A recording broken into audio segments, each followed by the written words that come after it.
Pessoal, o pastor Davi é realmente uma pessoa maravilhosa, você já tem visto isso. E ele, olha só o que ele está ofertando aqui. Nós vamos sortear entre as pessoas que perguntarem. Coloque seu nome, tá? Você que perguntar pode levar para casa um dos livros do pastor Davi Lago, tá? E tem outras coisas que ele vai falar. Vou aproveitar esse momento para ele falar sobre o Congresso Salva Vidas, também sobre o dia agora de setembro, que vai ter um seminário para pregadores o dia todo, né? Então, quem quer perguntar, levante o braço. Olha lá, o Daniel está com aqui, ó. Vamos lá, quem quer perguntar? Pergunta aí. Pastor, tal coisa. Pastor, eu também estou na faculdade, aconteceu isso, aquilo. Pastor, como é que eu faço? Meu vizinho é assim, assado, minha família é assim. Pergunta, tá? Pergunta. Ele é novo, 28 anos, mas a vida dele tem muito para oferecer para você, para ensinar para você. Quem tem pergunta, tá? Vamos fazer uma pergunta aí. Já chegou aqui. Ele vai fazer assim, o talk show vai ser diferente. Ele vai ficar aí, eu vou ficar aqui e... Agora, capricha na escrita, porque tem umas letras que... Quem conhece a letra do Vitor? Quem conhece a letra do Vitor? É indecifrável, né? Tá aqui, pastor Davi. Quais são os 10 livros... 10. Quais são os 10 livros que todo cristão deve ler? Claro, né? Sem a Bíblia. Pode ler. Eu vou falar assim, um por autor. Por exemplo, John Stott é um autor muito bom. Tem um livro dele que chama Por que Sou Cristão? É um livro muito bom para você ler. Tem outro livro do pastor John Piper que se chama Um Homem Chamado Jesus. Para você entender a profundidade do que a Bíblia diz sobre Jesus. Tem um terceiro livro que eu gosto muito, O Chamado para o Ministério, do pastor Charles Spurgeon. No final, quem quiser, vem cá que eu explico como é que escreve os nomes difíceis. O Chamado para o Ministério. É um livro que é fininho assim, um sermão muito bom. Outro livro bom do Hernandes Dias Lopes, chama Piedade e Paixão. Ele fala, por exemplo, que nesse livro, é um livro pequeno também, você precisa ter fogo no coração e luz na mente, né? Piedade, paixão, ou seja, ele fala de ter uma vida por Deus equilibrada em todas as áreas. Outro livro clássico que vocês têm que ler, Heróis da Fé, do Orlando Boyer. Heróis da Fé tem que ler, todo mundo tem que ler esse livro.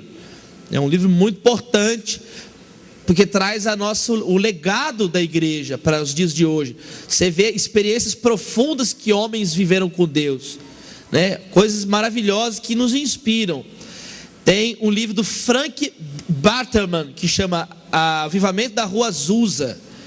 Muito bonito também, vocês devem conhecer a história da Rua Azusa. Outro livro O Pequeno Príncipe, estou brincando, esse não.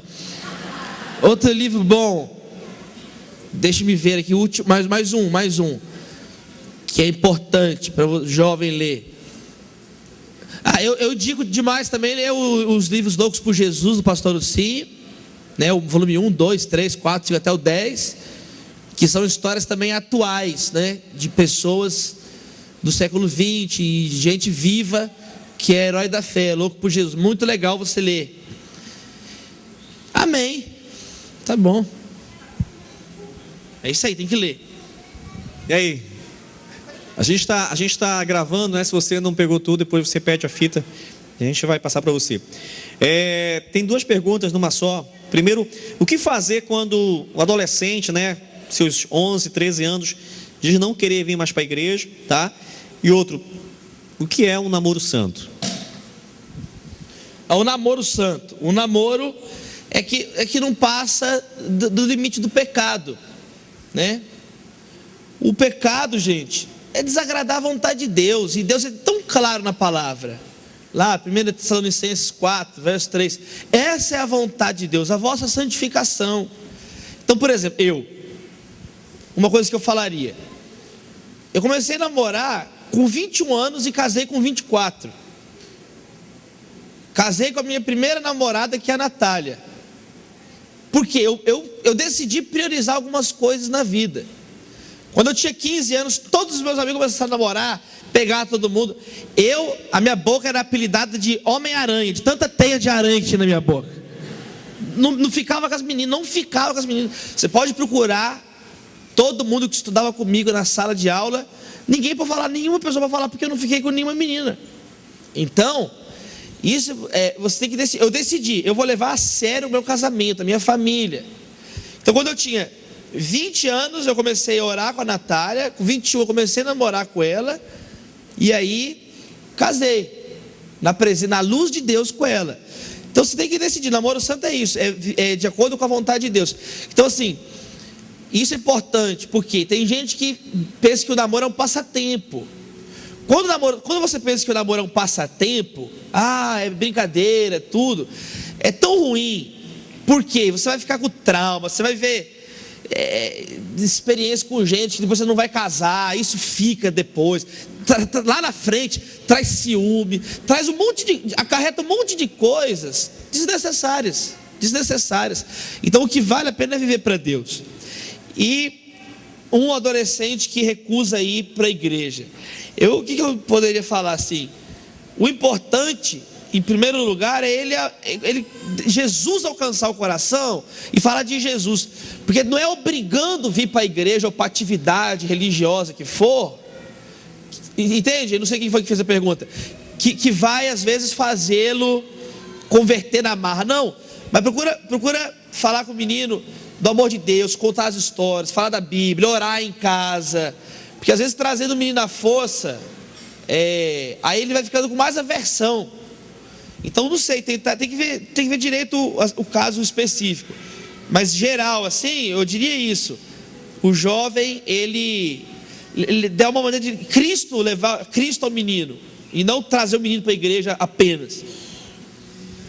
Sua maior dificuldade e sua maior alegria na caminhada com Cristo? A minha maior alegria é quando eu estou aqui hoje, por exemplo, falando do amor de Jesus. Nada me deixa mais feliz do que falar do amor de Jesus.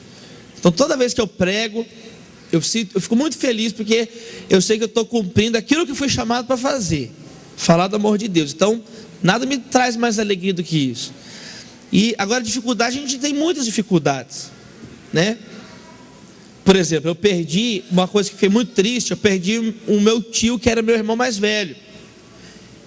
O meu tio Yuri, ele morreu num acidente de carro com 26 anos de idade, e eu tinha 12 na época. E ele era como se fosse o meu irmão mais velho, a gente dormia no mesmo quarto.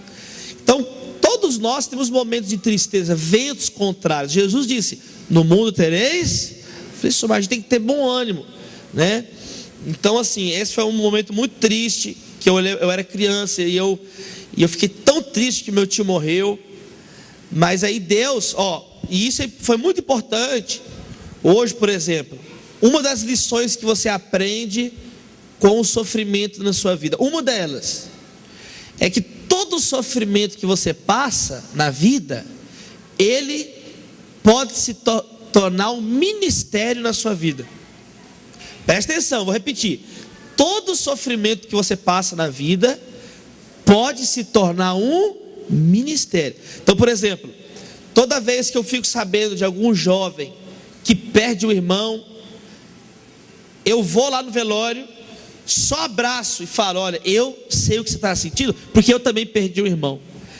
Entende o que eu estou falando? E aí consola, a gente ora, a gente está junto. Teve uma mulher da minha igreja, olha que legal essa história. Ela é juíza, e ela enfrentou uma luta muito grande no casamento dela, muito grande. E aí Deus abençoou, ela venceu a luta no casamento e foi uma bênção. E ela é juíza. Aí quando teve um dia que chegou um casal para separar lá com ela falou: eu não vou separar vocês não. Aí assustaram: e não assusta não, que eu vou prender vocês. Antes de assinar aqui os papéis do divórcio, vocês vão lá nesse lugar. Aí ela anotou: Igreja Batista de Getsemane, sexta-feira à noite, tal endereço. Toma aqui, marido, vai lá que vai ter uma palestra lá. Toma aqui, esposo, vai lá. Depois que vocês assistirem essa palestra, vocês voltam aqui. Aí eles foram. Chegou lá, quem quer dar a palestra? A própria juíza. E ela contou como que Deus salvou o casamento dela. No final, o casal se reconciliou. E está na igreja até hoje, é líder lá do ministério de Casados para Sempre. Olha que bonito. Então a luta que você passa na sua vida pode se tornar um ministério. Amém? O que falar com uma pessoa que está falando o tempo todo que vai se matar? Isso é difícil. Isso é difícil. Depende muito. Teve um menino no dia dos namorados. Olha o dia dos namorados agora, esse ano. Ele mandou uma mensagem de madrugada: pastor, estou desesperado, vou me matar. A primeira coisa, você vê quem que está falando. Porque tem pessoa que tem às vezes distúrbio psicológico, já está sendo acompanhada, às vezes está sem tomar algum remédio. Só que esse rapaz estava em depressão profunda há muitos dias. Então eu me preocupei. Liguei na casa. Falei com os pais dele: ó, abre a porta, arromba a porta do quarto do filho de vocês. Fui lá, tal. O menino estava com a corda no pescoço. Então é um assunto que eu não brinco. Tem gente que fala assim: quem fala que vai se matar não se mata.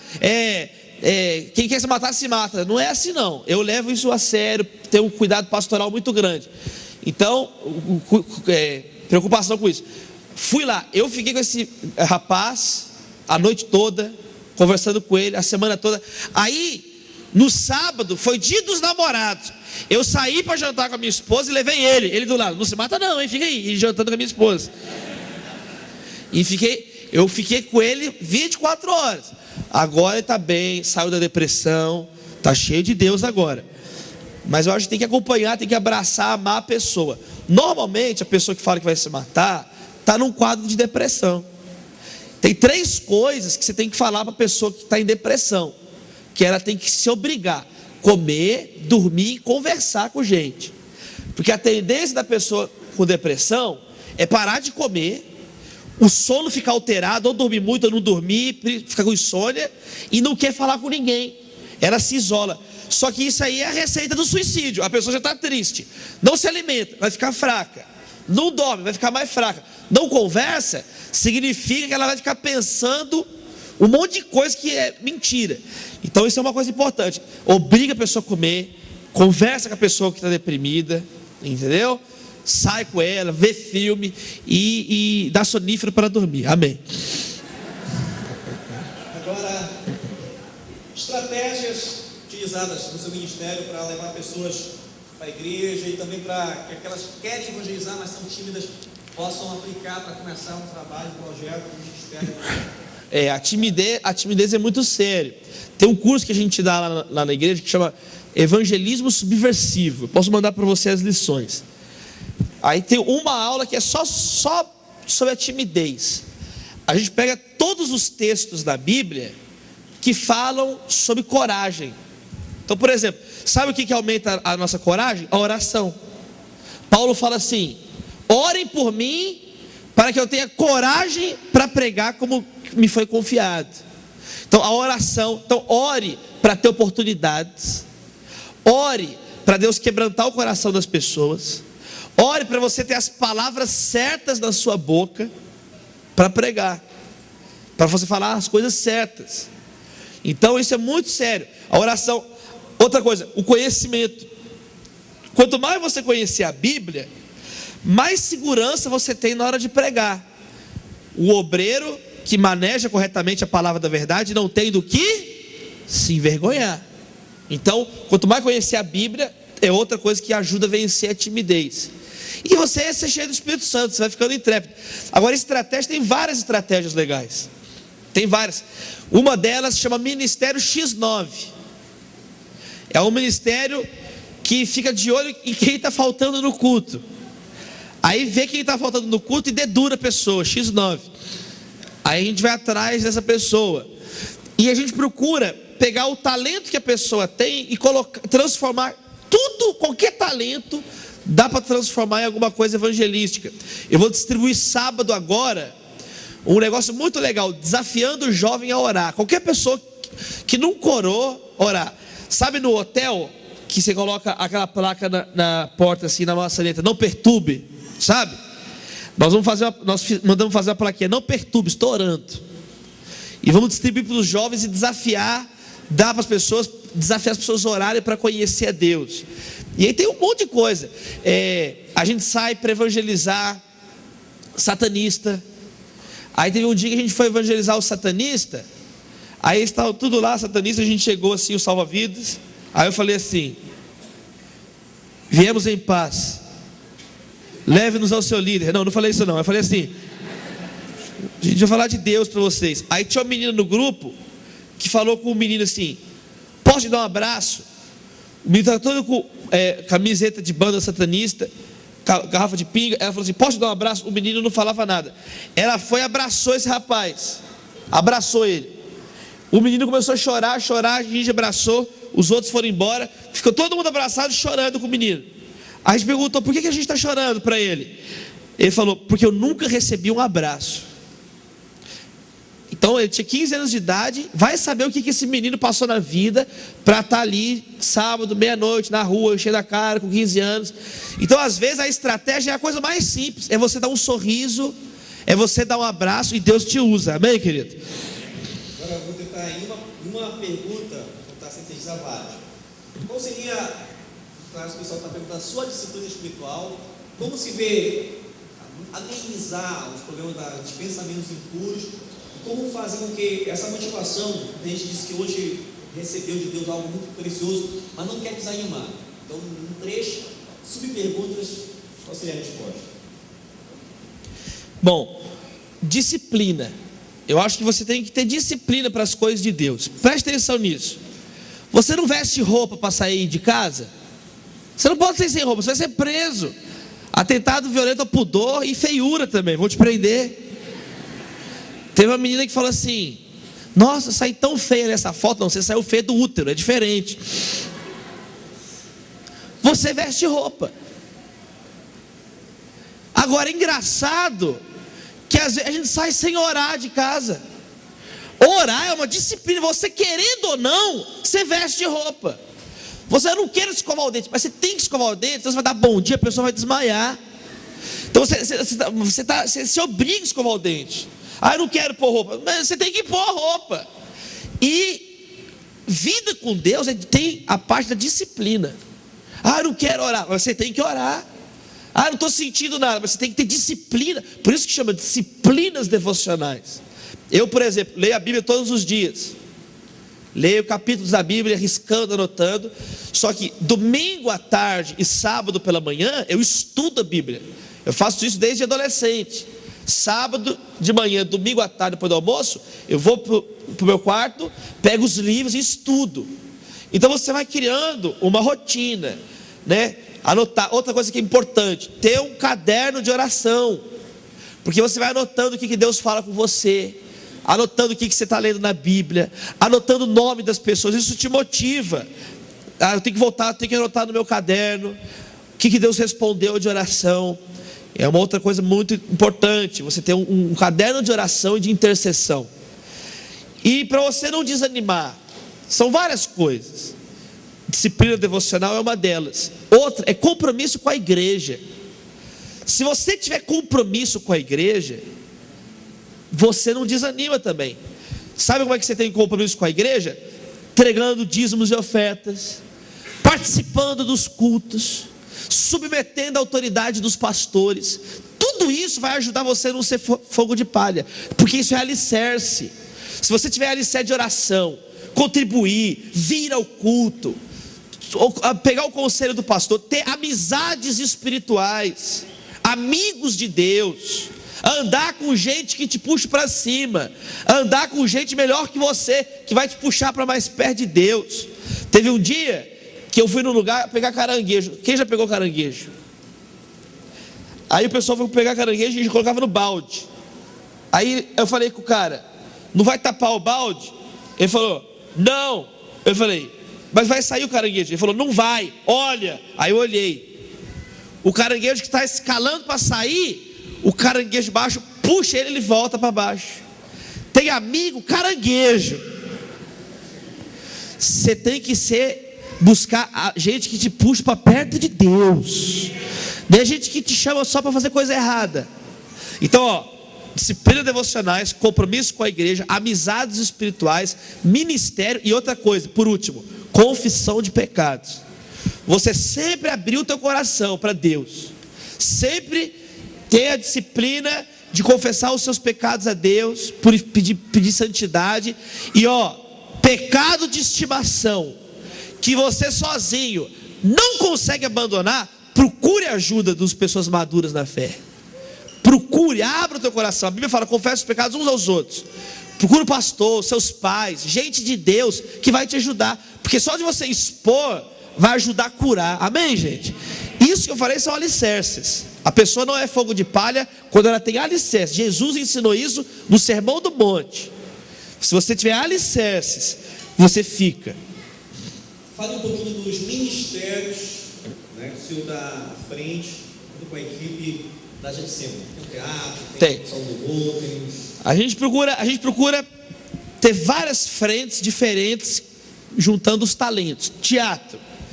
Então a gente pega o teatro e investe no teatro. As melhores ideias. Os meninos do teatro viajam para São Paulo assistir peças de teatro, para fazer os melhores teatros possíveis. A gente está preparando agora um teatro que chama Fran Cristão. Ele é um monstro, ele é o crente monstro. A mão dele costurada ali é a Bíblia, a outra mão está com a cerveja. Aí a gente está bolando a peça, aí todo mundo dá ideia do roteiro. A gente fez na Copa do Mundo a peça de teatro, A Parábola do Bom Argentino. Foi muito legal. A Parábola do Bom Argentino. Então tem teatro, tem ministério de namorados que chama Ministério Mo, de Mo, o mozinho. Tem ministério de jovens casais, aí faz piquenique com os namorados, dá palavra para os namorados. Tem o ministério de universitários para evangelização. Tem o ministério Chuck Norris dos homens, aí faz um churrasco de Chuck Norris para os homens. Tem o ministério das moças, que chama For Ladies. Aí tem o culto de mulheres. A gente tem o ministério de jovens profissionais. A gente reúne, o menino não sabe montar um currículo, a gente ensina a montar um currículo, ensina a fazer uma entrevista de emprego. A gente tem um banco de empregos para nenhum jovem da nossa mocidade ficar desempregado. Então a gente procura fazer ministérios que englobem a vida toda da pessoa. Ministério de dança, de louvor, e assim sucessivamente.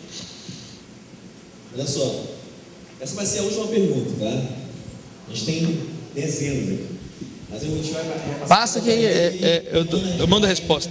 Eu gravo falando. Qual foi a situação que mais mexeu com a sua vida para levar alguém a se converter a Cristo? Como assim? Uma situação emblemática, talvez.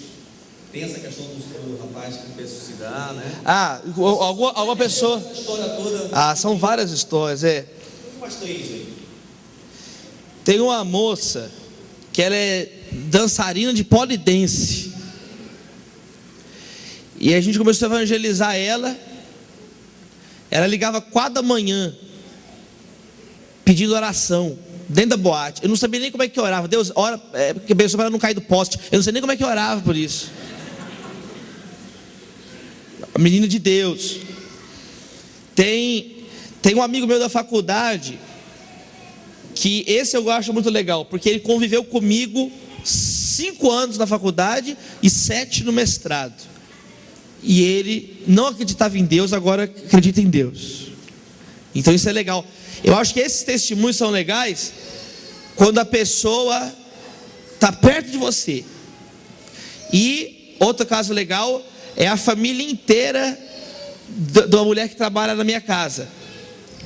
Trabalha na minha casa, mexe nas minhas coisas, me vê todo dia. Ela converteu e eu vou casar a filha dela agora também. A filha dela vai vir para a igreja. Então eu valorizo mais assim, a pessoa que caminha com você, te vê todo dia, te vê na tua intimidade e chega e fala assim, faz uma oração por mim. Isso é muito legal para a gente saber, né? Que Deus está abençoando a nossa vida. Pessoal, Quinta Cruz está terminando. Mas agora vamos fazer sorteio, vamos ficar esperto. Deus abençoe vocês. Vamos conversando. Me segue lá no Instagram, é meu nome, Davi Lago, e no Face. E aí a gente vai trocando muita experiência. É o começo de uma parceria. Nós vamos fazer um intercâmbio, hein? Eu vou vir com os mineiros para cá e vocês vão lá para Minas, lá jogar futebol com a gente no Mineirão.